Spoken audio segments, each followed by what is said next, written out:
o yeke söz bolup galta bir demede ýöne bu sözüň hakiki mazmuny başga demeler bilen doli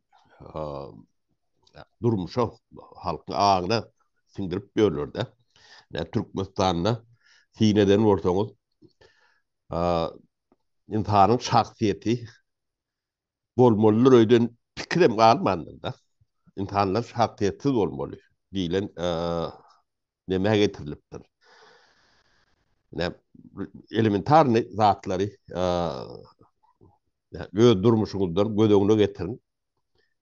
Ne biz arada yani prezident bir oblusa vilayete giderine yol takla diye diýilýär. O 2 gün 3 gün öňünden o adamlar işe gidecek, ketelhana gidecek, o biri Gowrely biri ketel yene biri iş var, nemesi var. Yani yol yapılıyor. O bir adam için. Yani şu hopsuzluğu yani prezident hopsuzluğunu üpçün ediyemişler. Şonu üpçün ediyen adamlar milletin hopsuzluğunu üpçün etmeli. Belki de prezidentin şolun milleti oramalı. Bunu tersine demediliyor da. Onun mekteplerden kendi söz ettik biz. Birinci klasdan yukarı okul jayını utoryan çalır. Yani berin bilimlerinden insanın şahsiyetini kendi öldürüyorlar da. O bilim alyalar malın okların bu ulu, katı ulu soru. Biz bu ne meselede gelmeli var. O Türkmen yukarı okul jaylarını hayti dille o diye mi öğretiliyor. Şonu bilen kılıklarını gördünüz mü? O sebebi Türkmenin şu yapı halinde baştan işten internet çaklığından nemeden de Türkmenistan'la Türkmen diline alım bilim verme nemesi potansiyeli yok. Yok yok. İnna büyüğünden yok. Ne aylık 20-30 bin yıllar yani adama yani diplom bekliyorlar bunlar. Yani biz yani türüyün sürset koydular.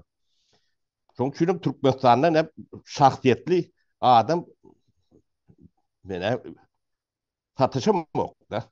Prezidentin özünde şahsiyet yok. O şahsiyetli adam o doğru verilerine cevap verir. O halkın onu çıkıp burada düşündürür. Bir mertebeti olmalı adamın. Olurum ne halka görürlüymüş. Çünkü bu mesele katı ulu meseledir yani rayetlik geçip demetmelilerdir, sözdür deyip o söz değil. Bir minut goşma cevap berýän. O sözün manysy, mazmuny vardır Türkmenin yani bew bolan milleti gulöwren bir sorolýarlyk büýüji var bu sözün. O biz ine Türkiýede görýändir. O Plan Bey dip gurleşilýändir. Cemal Bey, Kemal Bey, o Kemine Bey diýilýändir.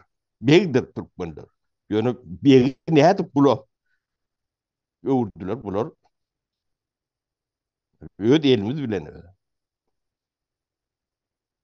Yani mesele katı doğru wagtynda galdyrılan mesele şoň üçin gollayan şurayı denledim. Sag bolun.